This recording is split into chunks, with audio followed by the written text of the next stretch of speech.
Hi, Mr. Rudiger. Thank you for giving us this time and answering a few questions when it comes to amplification and mobile user authentication of today. What do you think are the biggest challenges mobile network operators are actually facing today? The problem, of course, for telcos is telcos are facing a huge challenge. On one side, there's an important digitalization and remote work. It becomes even more and more important at the moment due to the specific situation we are all in. So traffic is growing exponentially. And telcos are facing a high challenge and continuous need to improve their networks and to invest more and more into the networks. On the other side, the revenues are more and more stagnating. And that is mainly due to high competition of one side. There's a big competition in the markets.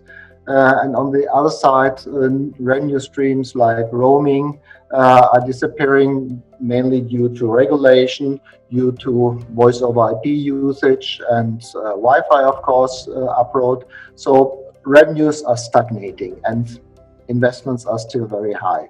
Many researchers say that mobile network operators are actually enjoying great trust of mobile users. How do you think where mobile network operators and how can actually leverage the trust that they have within the users? Telcos are still very much trusted, more probably than banks and government. And therefore, this is a value telcos have. And that is specifically on data security, data privacy. We know all that world of authentication, especially mobile authentication, is rapidly changing. Are mobile network operators actually ready for this fast of a change? And how can, by your opinion, they can jump fast enough on this opportunity? So I'm really fully convinced that the telco operators have to act now. There's a unique opportunity right now to move into this authentication business. By your opinion, how amplification, mobile authentication or similar solutions can actually help mobile network operators in using this opportunity fast?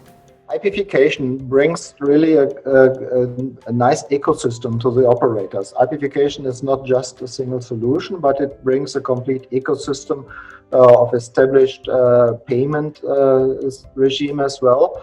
And amplification brings also existing customers to the table, and that makes it much easier for the operators, of course, to jump into this authentication business and to monetize also this authentication need, which is quite huge in the market. By your opinion, how do you think the big of a challenge is SIM swap? Because we have been listening to and hearing a lot of information saying that there is so many fraudulent activities related to SIM swapping. In a world where a unique identification and authentication becomes more and more important due to very high usage of remote work and online merchandising, identity becomes extremely important. And stealing identities is also becoming a big business and risk and fraud topic at the moment. Therefore, it is, of course, for many applications very important to know that the SIM card is really used by the owner of the SIM, and therefore swapping SIMs between terminals becomes a very important information for a lot of applications. Okay, that's it for today. I want to say a big thank you, Rudiger, for your time again, and we're gonna have an opportunity to share more of your opinions and expertise on the upcoming webinar. Thanks for the interview. It was really a pleasure for me to talk about amplification because, as said several times, I really believe it's the right time for this kind of solutions, and it's very special times right now. Many people are working from home, many things are happening online, and therefore authentication and identification of a user becomes more and more important. Therefore, trust, data security, data privacy are important topics right now. And I really feel that amplification has a great solution here, and a solution which is urgently needed by the industry. So thanks for listening to me. Thanks for your time, and I wish everybody a safe and good time in the future. Thank you. Thank you once again. Take care.